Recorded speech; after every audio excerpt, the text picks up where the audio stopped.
Assalamualaikum warahmatullahi wabarakatuh. Perkenalkan, nama saya Mutia Farida, NIM 2110417476.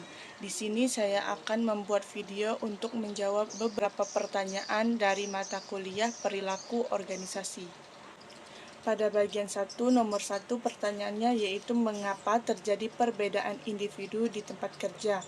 Jawabannya karena jika perilaku di tempat kerja membuat masalah tersendiri bagi perusahaan maupun pekerjanya, di mana persepsi yang ditanamkan dipaksa untuk sama, menjadi satu visi, misi, dan tujuan bersama. Hal ini dapat berpengaruh pada perilaku individu di tempat kerja sebagai motor penggerak dan penentu produktivitas suatu perusahaan.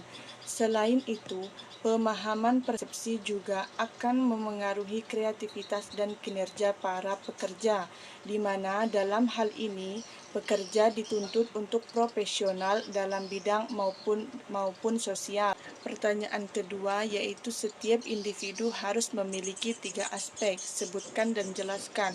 3 aspek tersebut terdiri dari locus of control, self-efficacy, dan kreatif. Locus of control menjelaskan bahwa setiap individu harus menentukan keyakinannya terhadap perilaku mereka yang dapat memengaruhi apa yang terjadi dalam diri dan meyakini bahwa merekalah penentu dari nasibnya, yang bertanggung jawab atas apa yang akan terjadi pada dirinya. Aspek yang kedua yaitu self-efficacy. Aspek ini berhubungan dengan keyakinannya terhadap kompetensi dan kemampuan diri dalam kemampuan menyelesaikan tugas secara berhasil.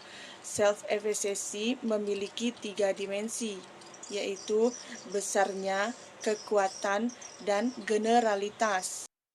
Aspek yang ketiga yaitu kreativitas. Pada aspek ini merupakan ciri dari kepribadian untuk tidak berpikir kaku dan menghasilkan ide baru yang berguna, di mana dengan berpikir kreatif akan menghasilkan inovasi yang merupakan sumber kehidupan bagi perusahaan.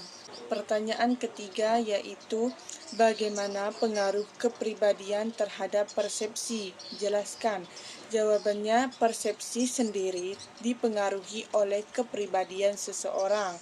Kepribadian yang baik akan menghasilkan persepsi yang positif terhadap apapun yang dilakukannya. Begitupun sebaliknya, apabila kepribadian seseorang jelek, maka persepsi yang dihasilkan sesuai dengan apa yang dipikirkannya. Kepribadian sendiri terjadi karena faktor keturunan seperti etnis, gender, ras, dan orientasi seksual. Dan ini juga terkadang menjadi penilaian tersendiri bagi perusahaan terhadap pekerjanya, karena keturunan dapat memberikan penjelasan mengenai beberapa aspek keragaman manusia. Selain itu, faktor internal lain dari pekerja yang dapat mempengaruhi kinerja dan profesionalitas adalah kemampuan. Kemampuan sendiri dibagi atas 2 kategori, yaitu kemampuan mental sebagai tingkatan intelijensi seseorang dan intelijensi emosi yang menunjuk pada sosial berupa penanganan, hubungan, dan interaksi dengan orang lain. Pertanyaan keempat yaitu mengapa perbedaan individu merupakan hal penting di perusahaan? Jawabannya karena dengan adanya perbedaan individu, perusahaan tersebut dapat memaksimalkan kinerjanya. Individu yang berbeda juga sangat berperan dalam perusahaan guna menjadi motor penggerak perusahaan, dan adanya perbedaan pendapat dalam individu dalam pekerjaan membuat suatu proyek atau pekerjaan lebih mudah dilaksanakan atau diselesaikan. Dan karena adanya perbedaan individu akan memudahkan seseorang untuk memahami orang lain dan akan menghasilkan terciptanya hubungan kerjasama yang saling pengertian antara satu individu dengan individu yang lain. Pertanyaan kelima yaitu sebutkan dan jelaskan variabel-variabel yang memengaruhi perilaku individu di tempat kerja. Variabel-variabel tersebut ada 3. Yang pertama, variabel individual. Yang kedua, variabel keorganisasian. Dan yang ketiga, variabel psikologikal. Variabel individual. Variabel individual terdiri dari subvariabel, kemampuan dan keahlian, latar belakang, serta demografis. Subvariabel ini membantu menjelaskan perbedaan-perbedaan individu dalam menghasilkan perilaku dan prestasi. Subvariabel ini terdiri yang pertama, kemampuan dan keterampilan, yaitu terdiri dari mental dan fisik. Yang kedua yaitu latar belakang, terdiri dari keluarga, kelas sosial, dan pengalaman. Yang ketiga yaitu demografik atau umur, terdiri dari bangsa dan jenis kelamin. Yang kedua adalah variabel keorganisasian. Variabel keorganisasian terdiri dari subvariabel sumber daya, kepemimpinan, penghargaan, struktur, desain pekerjaan. Subvariabel ini masing-masing membantu menjelaskan hubungan keorganisasian dengan perilaku kerja. Yang ketiga atau yang terakhir adalah variabel psikologikal. Variabel psikologikal memberikan informasi yang penting dan berguna tentang beberapa subvariabel psikologikal seperti persepsi, sikap, kepribadian, dan motivasi yang dapat digunakan untuk manajer dalam memecahkan masalah, perilaku, dan prestasi di tempat kerja.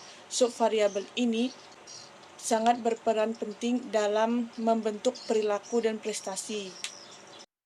Baiklah, selanjutnya saya akan menjawab pertanyaan bagian 2, yaitu menganalisis 4 video yang telah diberikan. Pertanyaan nomor 1 yaitu sebutkan siapa pembicara di keempat video yang Anda tonton. Jawabannya video nomor 1 pembicaranya Suerjani. Video yang kedua pembicaranya Rizda Suryani. Video yang ketiga pembicaranya Nusaibah. Video yang keempat pembicaranya ada 4 orang. Yang pertama Olivia Asmuruf, yang kedua Andre R. Marlesi, yang ketiga Fandi Rizaldi, yang keempat Agustina H. Bame. Yang nomor 2 yaitu topik apa yang mereka bicarakan. Pada video nomor 1 mereka membicarakan perbedaan individu dan perilaku kerja. Pada video yang kedua mereka membicarakan perbedaan karakteristik individu. Pada video yang ketiga mereka membicarakan perbedaan individu. Dan pada video yang keempat mereka membicarakan perilaku keorganisasian dan kepuasan kerja. Pertanyaan nomor 3 yaitu jelaskan isi dari apa yang mereka jelaskan di keempat video tersebut. Pada video nomor 1, mereka menjelaskan perbedaan kepribadian, kemampuan, sikap, persepsi, dan keterampilan. Dan narasumber juga menjelaskan perilaku kerja yang terdiri dari produktivitas, kreativitas, dan kinerja. Pada video yang kedua, narasumber menjelaskan tentang perbedaan karakteristik individu. Karakteristik individu adalah ciri khas yang ada pada diri individu. Karakteristik individu meliputi fisik, sikap, agama, suku, dan kegemaran. Pada video yang ketiga, narasumber menjelaskan tentang perbedaan individu. Sumber perbedaan yaitu ada pada genetik dan lingkungan. Ragam perbedaan yaitu terdiri dari kepribadian, jenis kelamin, kemampuan intelektual, dan gaya belajar.